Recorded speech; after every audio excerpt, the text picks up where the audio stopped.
একদিকে আমরা সবাই ফুটবল বিশ্বকাপ নিয়ে ব্যস্ত আছি, অন্যদিকে চট্টগ্রাম সাতক্ষীরার মানুষের বন্যার পানিতে সবাই ভেসে যাচ্ছে।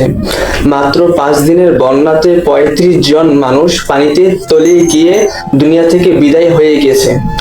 পানি যতই কমতেছে ততই যেন পানির নিচ থেকে মানুষ ভেসে উঠতেছে। এই দৃশ্যগুলো দেখে আমরা সহ্য করার মতন নয় ভাই।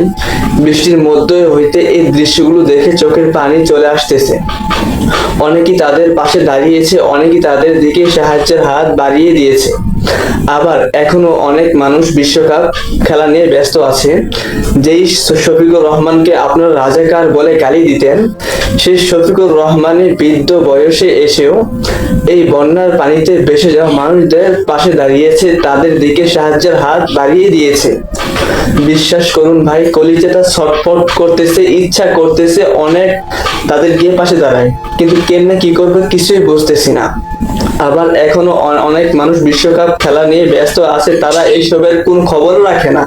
গতবার যখন সিলেটবাসী বন্যায় ডুবে গিয়েছিল, তখন চট্টগ্রামবাসী সবটুকু দিয়ে সাহায্যের হাত বাড়িয়ে দিয়েছিল। অথচ আজ চট্টগ্রাম বন্যায় তলিয়ে যাচ্ছে, আমাদের সিলেটবাসী খেলা নিয়ে ব্যস্ত আছে। সিলেট যাই কি করবো, যাই আল্লাহর কাছে দোয়া করি, আল্লাহ যেন এই মানুষগুলোকে বন্যা থেকে কুদরতি হাত দ্বারা হেফাজত করেন, এবং এই কঠিন পরিস্থিতিতে আল্লাহ যেন তাদেরকে ধৈর্য এবং শক্তি দান করেন। আমিন।